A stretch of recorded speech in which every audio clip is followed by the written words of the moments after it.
ginnaaw biñ ko falee maire de Koungheul moom mii di Alioune Badara Ly tey nag woote woon na session bu njëkk fii nii ci Koungheul lañ ko amee woon ci salle de délibération bu mairie bu Koungheul ñi xam ne ñoom ñooy conseil yi xam ne ñoom ñoo joxewu ci liste yëpp ñoo ñëpp daje nañ fa tey ñu waxtaanee waxtaan bu yaatu bu yàggatim boo xam ne tey nemmoon nañ ko foofu ci salle ba ci tey ci jouru samedi bii nii liñ ci mën a seetlu rek li xam ne taxawal nañ ko fa mooy commission yi xam ne ñoo war a mën a ànd ak moom conseil yi fa nekkoon yëpp ànd nañ voté ko encore te lii di budget bi fekkoon nañ ñi fi nekkoon am budget bu ñu defoon mais ñëw nañ xoolaat ko comme ni mu gënee pour mën koo teg pour mu gën a teg ci yoon pour ñu mën a ànd liggéey ci loolu nag kaddu yu bëri jub na fa ku nekk yëkkati na kaddu mais bañ fay jeyee ko rek ñoom ñëpp ànd nañ ne fas yéene nañ fexe ba liñ bëgg ci Koungheul ñu am ko ñoom ñëpp ñu gunge kii di maire Alioune Badara Ly ci liggéey bi pour Koungheul mën a jëm ci kanam loolu nag tim mën nañ ci seetlu lu bëri loo xam ne Alioune Badara Ly ba mu jëlee kàddu wax na ko ci yoo xam ne par na def ko fi yoo xam ne def na ko fi yooyu yëpp nag pour ñu gën ko mën a xam rek ñi bàyyi leen ngeen déglu waxtaan bi yaatu bu mu fiq ak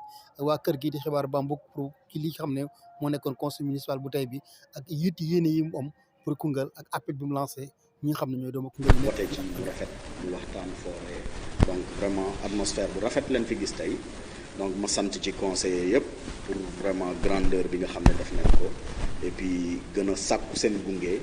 ci li nga xam ne ñu ngi ci muy yitte askanu Koungheul.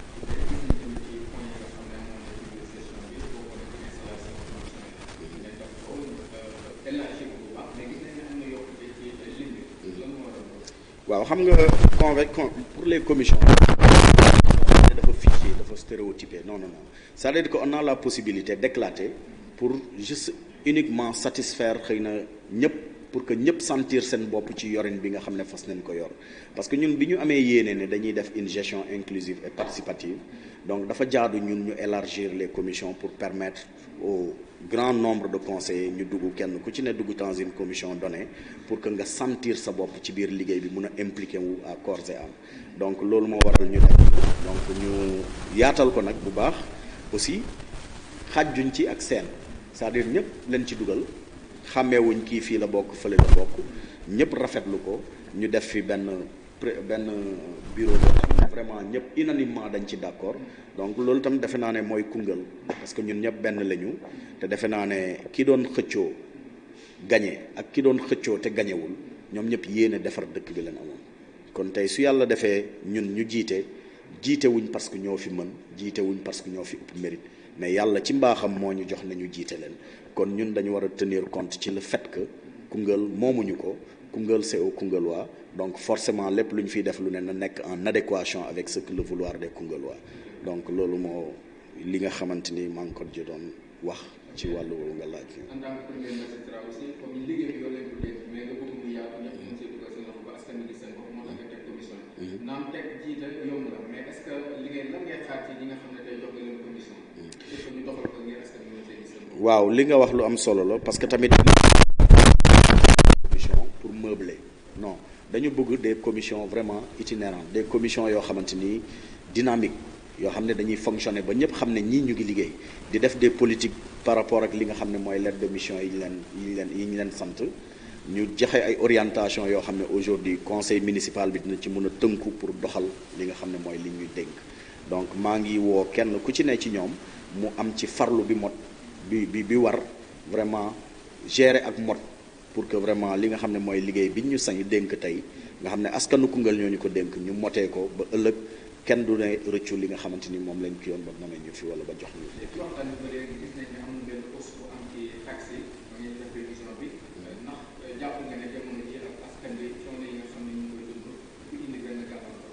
waaw man jàpp ma ne mën na indi gàllankoor bi lay dellu rek parce que defe naa ne boo xoolee tey principe de taxation bi ñu sukkandiku mooy taxer le plus fort au profit du plus faible donc gis ngeen ne par exemple li nga xam ne depuis 2011 lañ ko délibéré woon muy les stations de service là par exemple ñu doon taxé ne station pompe bu nekk da ngay fay 5000 francs alors que barème bi dañ ne woon 5000 entre 5000 et 20 000 francs donc nous on a fait que rehausser indi ko au juste milieu ba léegi sax taxé wuñ fort on a quitté 5000 pour aller à 10 000 francs donc man jàpp naa ne loolu yëpp c'est pour permettre au moins à la commune mu am ay recettes yu xaw a am doole tuuti pour mu mun a répondre aux attentes de la population donc ñu xam ne defuñu ko pour orienter ko wala pour jéem a sonnal kenn non mais li ñuy jël dañ ko bëgg a delloowaat ci askan bi mu nekk njëriñ pour que dëkk bi kat bu nit feebaree war a mun a faju xam nga sans difficulté bu nit jógee dem marché war a mën a dugg ci marché bu méngee ak jamono bu nit jógee war a def leneen aussi buñ ko def dem ci école bu baax ak yu mel noonu donc moo waral ñu xalaat cette forme de taxation la preuve tak bon noonu tey argumentaire bi ñu ci def defe naa ne conseillers yëpp unanimement ñëpp d'accord nañ rafetlu nañ ko donc loolu defe naa ne day wane encore une fois de plus que askan bi leen fi nekkal et que vraiment lépp lu ñu def lu ne rek askan bi moo tax ñu posé ko. stratégie yéen ngeen fas yéene teg parce que comme ay mesures yu bees la am na ñoo xam ne jotaguñ ci yenn stratégie ngeen fas yéene teg pour que concerné ñu mën a xam ne bu ñu nekkoon à Biguibel par exemple. waaw sensibiliser parce que defe naa ne suñu mission première mooy sensibiliser askan bi ñu xam ne kat li ñuy def nii du loo xam ne dañ ko orienté wala dañ leen di yàqal wala dañuy indi jafe non non non pour que ñoom ñu mun a accaparer wu d'abord jël projet bi moomal ko seen bopp. une fois que ñu gis seen bopp ci li nga xam ne moom leen fas yéene def defe naa ne dina yomb d'abord il faut sensibiliser ensuite après orienter defe naa ne fii ñun suñu mission loolu la tey de sensibiliser et d'orienter donc dinañ ci góorgóorlu waxtaan ak ñëpp ñu ci war a waxtaanal dinañ génne un arrêté buy définir ces grandes lignes transmettre ko à tous les corps d'État bu la neexee ou les secteurs yi nga xam ne tey ñoom la affaire bi concerné pour que vraiment ñëpp xam ko et puis jël ko ak positivisme aussi mu bañ a nekk loo xam ne ëllëg dina indi jiixi jaaxa ci askan bi. alors beneen question bi mooy gis nañ ne municipalité aussi démarré na projet yu bëri. est-ce que mën nga ñëwaat ci projet yooyu tamit impact bi nga xam ne dina ko am ci askan bi. waaw jërëjëf Baye donc ñun bi ñuy wuti commune Koungheul dafa bokkoon ci suñu programme point bu am solo boo xam ne moom mooy cadre de vie amélioration du cadre de vie des Koungheullois donc bi ñu yàlla joxee itam. ñu jàpp ne loolu lu war la defe naa ne gis ngeen ne daral bi may saluer bu baax a baax nag di remercier aussi responsable lu daral bi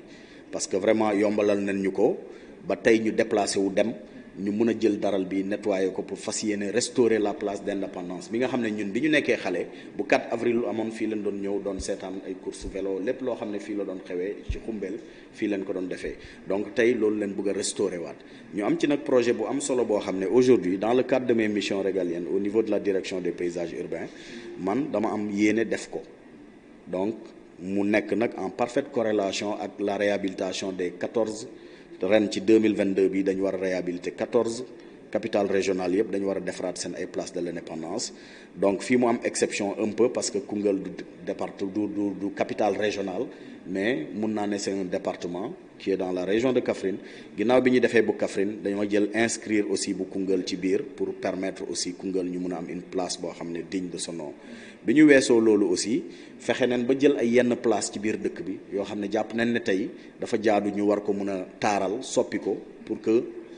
xar kanamu Koungheul war a mun a soppeeku donc mooy esplanade hôpital bi mooy aussi la maison citoyenne et éventuellement la devanture du stade de Koungheul donc yooyu yëpp ay coppeeku la yoo xam ne ñu ngi ko fas yéene ànd ci ak askanu Koungheul def ko ngir améliorer le cadre de vie des Koungheullois defe naa ne marché bi aussi bu ngeen fa doxantoo di ngeen gis ne am na ay travaux yu ñu fa sumb yooyu nag dafa nekk loo xam ne aussi dafa méngoog ay recommandations wu protection civile parce que je pense que dernièrement protection civile saisiroon nañ ñu officiellement pour ñu libérer ces zones de marché là balaa muy daanu ci nit pour preuve keroog bi ñu ñëwee pour daaneel beneen bi kenn laalu ko fa la daanoo ba population yi gis ne kat lii kon ça vient à son heure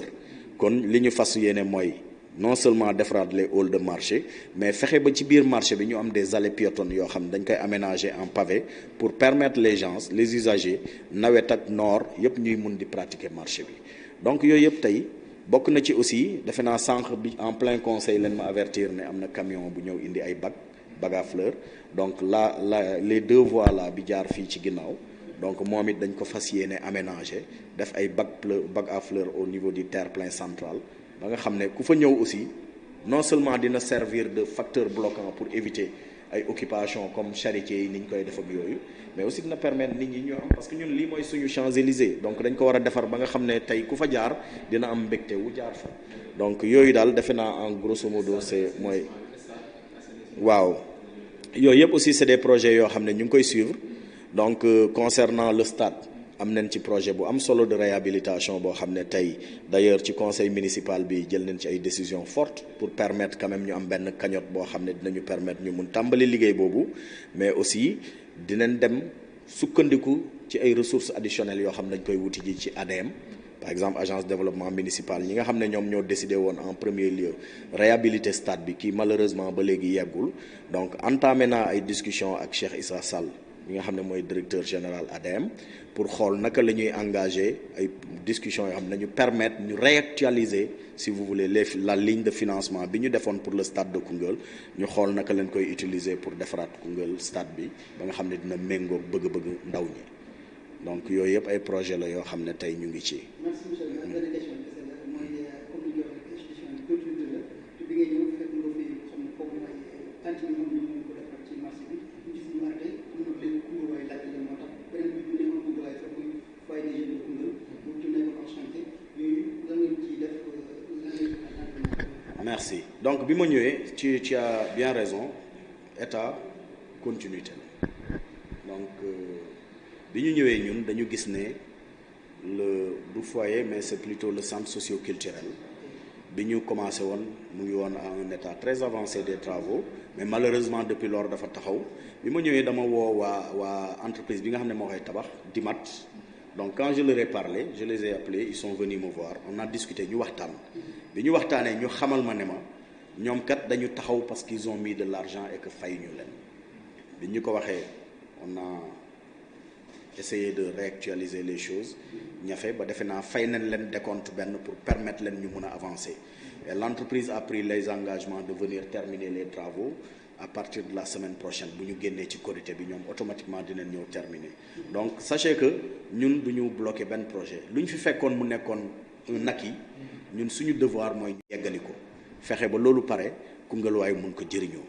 fàtte naa la wax aussi ne la bokkul ak loolu rek mais je pense que même mairie bi am na un projet de réhabilitation boo xam ne moo fi nekkoon tey bi ñu ñëwee ñun gis nañ ay manquements yoo xam ne am na ci mairie bi woo nañ entreprise bi aussi ñëw na ba fii il a collaboré et il est en train de satisfaire tous ces manquements là donc moom it en vue d'un éventuel règlement pour que ñu mun ko fay li nga xam ne liggéey na ko donc yooyu yëpp ay possibilités la yu fi nekk je pense que aussi il y a le FERA qui nous a donné 2 kilomètres de route yoo xam ne aussi un projet qui était bloqué depuis lors par la grâce de Dieu dem nañ fa waxtaan nañ avec l'équipe de la FERA donc ñu jàppale ñu ba tey jii loolu c'est devenu un acquis mercredi dernier leen amoon réunion fii pour démarrage officiel des travaux donc l'entreprise aussi s'est engagée à commencer à partir de lundi prochain c'est-à-dire lundi bii bu ci topp ils vont commencer les travaux de construction ou de mise en place de cette route-là qui va durer pendant 3 mois donc yooyu yëpp defe naa ne c'est des acquis yoo xam ne aujourd'hui am nañ ko di wax aussi ICG bi ñu ñëwee ñoom it ñëw nañ fii à travers la BIR mooy seen bureau brigade d'intervention rapide ils ont élagué si vous voulez curer l'ensemble de ces canaux là nettoyer yëpp ba mu set ñun ñu jël ci suñu initiative bopp defar ay kubéer pour mun a tëj nga xam ne mbalit bi dootul dugg ci biir parce que defe naa ne loolu suñ ko defee rek muy curage pré-hivernal gëm naa ne yoon yu yàqu yu bëri yi nekk ci dëkk bi dootul yàqooti parce que ndoxu waame bi doon mënul woon jaar ci canal yi moo doon wàcc ci biir dëkk bi di yàq mbedd yi kon defe naa ne yooyu yëpp suñ ko defee tey dañ ciy sant yàlla bu baax a baax a baax di wax rek ne on a été élu pour satisfaire les exigences ou la demande sociale des Koungheullois donc ñu ngi ci loolu ñu ngi woo kenn ku ci ne nag ci Koungheullois yi rek nga ñëw jàppale ñu ci liggéey boobu képp ku gis ne aussi am na loo xam ne manquement la boo xam ne war nañu wala defuñu ko na ñëw vers nous on est ouvert à tout le monde et suñu souci mooy de bien faire et que aujourd'hui pour bien faire il faut que tout un chacun y mette son sou donc ñu ngi tàllal loxo ñëpp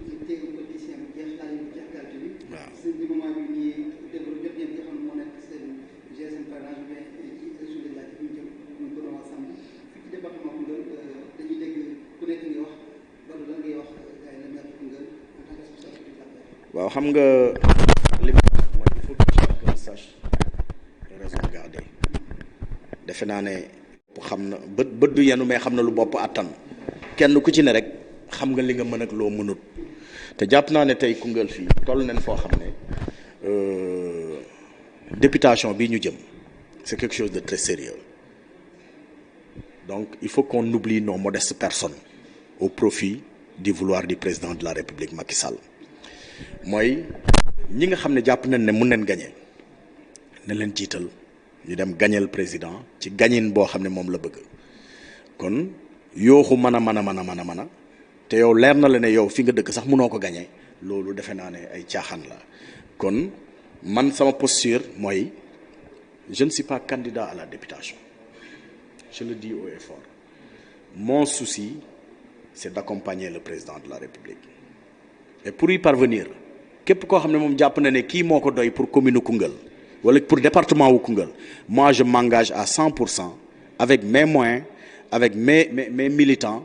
à l'accompagner pour que mu réussir li nga xam ne moom la bëgg kon maa ngi invité tous les responsables aussi ñu delloo ci seen xel te ànd ci logique boobu nga xam ne moom moo war a mën a prévaloir fii au niveau de Koungheul donc di tàllal loxo ñëpp di wax ne je suis le maire de Koungheul donc par conséquent je me dois de consulter tout le monde et que mes portes ne sont pas fermées maa ngi tàllal loxo l'ancien maire ak tout responsable ici à Koungheul ou d'ailleurs boo xam ne jàpp nga ne yow tey am nga loo war a mën a apporter commune Koungheul donc ñu ngi lay tàllal loxo pour que ñu ñëw contribuer pour que ñu tabax suñu dëkk donc vraiment.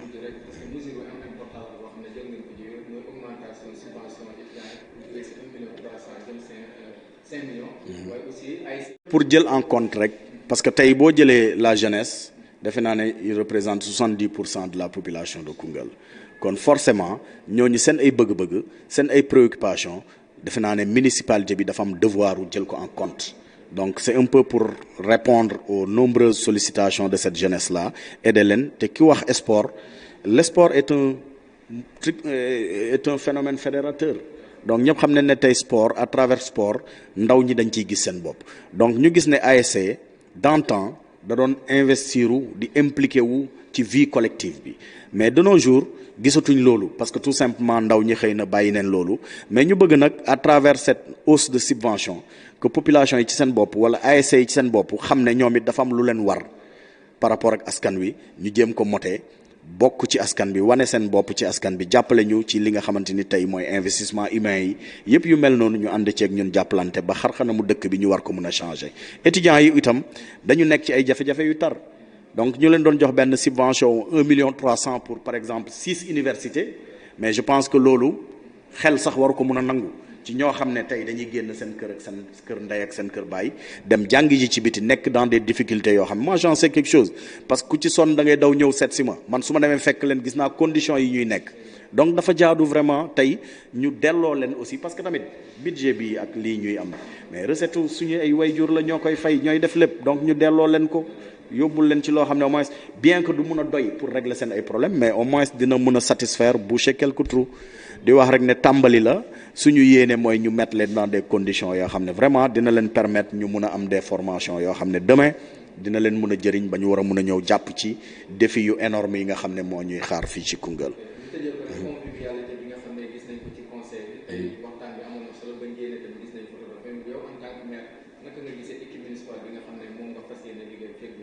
non rafetlu seen taxawaay vraiment tey j'étais très ému parce que j'ai vu que dans cette salle-là aujourd'hui il y avait pas de coloration politique li fi amoon rek mooy tey tout le monde était kounguellois et man mon objectif c'est ça c'est de faire de sorte que tout le monde soit kounguellois une fois que tout le monde est kounguellois forcément on ira vers l'essentiel dinañ def loo xam ne dina jëriñ askanu Koungheul donc ñu góorgóorlu ci ma leen di encourager ci loolu di leen sant di leen gërëm aussi vraiment pour preuve de dépassement bi nga xam ne def nañ ko maa ngi leen di sant di leen gërëm bu baax a baax di leen sant yéen tamit Baye vraiment à travers xibaaru Bambouck bi nga xam ne démb rek maa ngi wax Matar ma ne ko yéen a ngi def liggéey boo xam ne tey dafa am solo ci askanu Koungheul donc vraiment yal na yàlla fay leen aussi et puis li may wax rek di ñaan yàlla ngeen dem ba lii nekk benn chaîne télévision à travers le monde yàlla mën na lépp donc yàlla na ko yàlla def ci mbaaxam ci barke weeru koor bi ñu nekk ma gërëm leen sant leen bu baax a baax jox leen dig daje fan yi rek incha allah jërëjëf merci. mbokk yi li moo nekkoon entretien bi xam ne seq nañu ko ak Alioune Badara Ly nekk maire de Koungheul ci première session bi xam ne tey wootoon na ko conseil yi dajoon fi mën nañu wax si les 46 conseillers 45 yëpp ñëwoon ci salle bi ñu waxtaan lu yàgg mais bi ñu paree nag ñoom ñëpp xam nañ ne ñoo bokk fu ñu jëm ak ñoo bokk luñ bëgg mooy lan fexe Koungheul jëm ci kanam moo tax conseil yi jekkoon ci yeneen i clan yi jekkoon fépp ñoom ñëpp bu ñu paree taxaw nañ fa tuwo ci buntu mairie bi fas yéene boole seen i doole pour liggéey département Koungheul jëm ci kanam moom Alioune Badara Ly ci biir waxam invité na ñëpp tim ñoo xam ne ñu ngi ci biti ñëw jàpp ci liggéey bi comme ancien maire ak ñëpp ñoo xam ne ñu ngi ci woon ñu jàpp ci liggéey bi lépp loo xam ne gis na ko ne doxul wala war na ko mën a wax mu jëm ci kanam nee na ubbi na ay buntam kon mbokk yi li moo nekkoon entretien bi xam ne seq nañ ko ak Alioune Badara Ly maire de Koungheul jërë ngeen jëf